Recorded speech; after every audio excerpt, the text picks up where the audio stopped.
Hey there, and welcome back to our series on subject-verb agreement. My name is Andy, and today we're going to be talking about indefinite pronouns. But first, let's talk about what a pronoun is. If I said to you, Olivia Rodrigo was born February 20th, 2003. Olivia Rodrigo's debut single was Driver's License. Olivia Rodrigo's debut album was called Sour. Olivia Rodrigo has won countless awards, including MTV Europe Music Awards, American Music Awards, and Grammys. Olivia Rodrigo, Olivia Rodrigo, Olivia Rodrigo. Lots of repetition in those sentences because I'm using Olivia Rodrigo's full name as my subject every single time. This is where pronouns come in. A pronoun is a word that takes the place of a noun to avoid repetition in a sentence.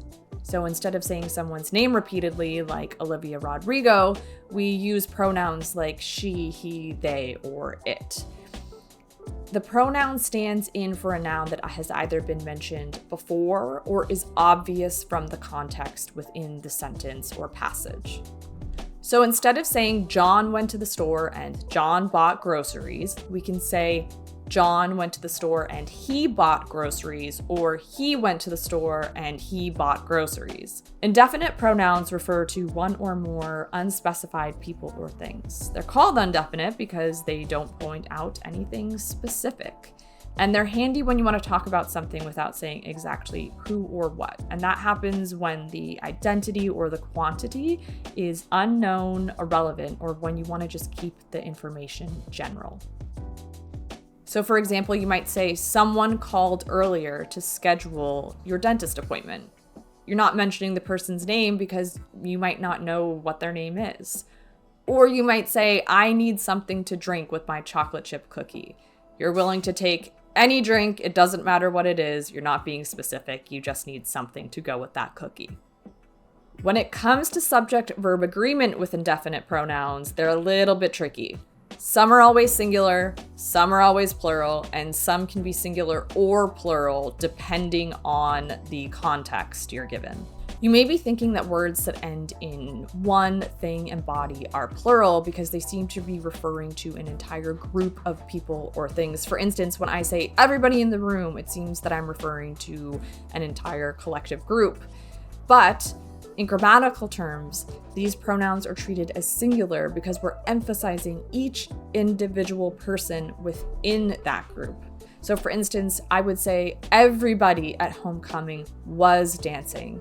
Everybody, our indefinite pronoun, is singular, and therefore we use was dancing, also singular.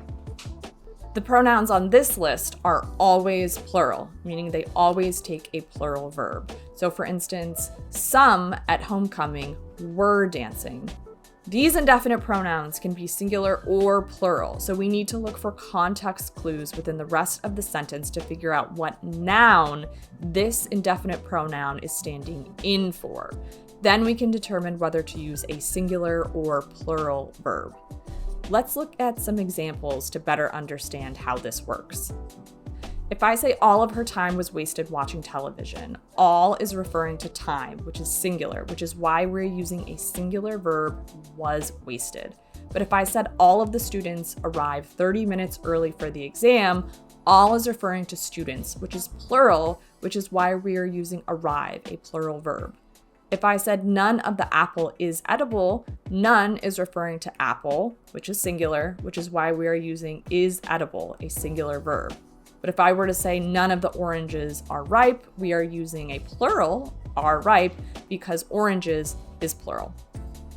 Now that we understand what indefinite pronouns are and how they function with subject-verb agreement, let's do some practice questions, which were all generated by AceIt's AI. Most blank, not convinced that the proposed legislation will bring significant change. Which choice best completes the sentence?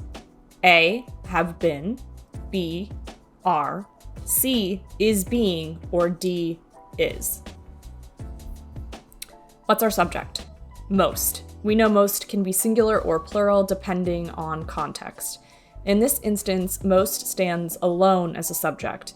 When most stands alone as the subject, most is referring to most people or most individuals, and therefore it is plural. So we can immediately get rid of answer choices C and D because those are singular. Let's look at answer choice A, have been. Now, in English, we don't usually put not between have been and the past participle. So saying most have been not convinced is grammatically incorrect. We can also see that the present perfect tense, have been, doesn't fit the context in the sentence. Nothing indicates that the action began in the past and continues into the present. Therefore, we know that answer choice A is incorrect, and that leaves us with answer choice B, which is in the present simple tense, and therefore our sentence is, most are not convinced that the proposed legislation will bring significant change. Everyone in the class blank required to submit their assignment by next week. Which choice best completes the sentence? A, were, B, be, C is, or D, are. Okay, first things first, what is our subject? It is everyone, and as we know, everyone is singular because we're referring to an entire group of people, so it's a singular pronoun, and therefore we can get rid of answer choices A and D immediately because those are plural. Now, answer choice B is also incorrect, and that's because be, is a base form of the verb and can't be used without an auxiliary verb, so it needs should or would in front of it, and because it doesn't have an auxiliary verb within this context, it is incorrect. And so that leaves us with only one answer choice, and that is C, is. And that's it for today. For more practice problems like the ones that we worked on in this video and access to a 24/7 online practice tool, check out AceIt at the link below.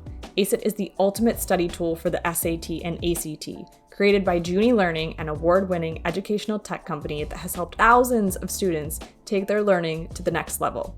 Get a free trial when you use the link in the description below. Until next time.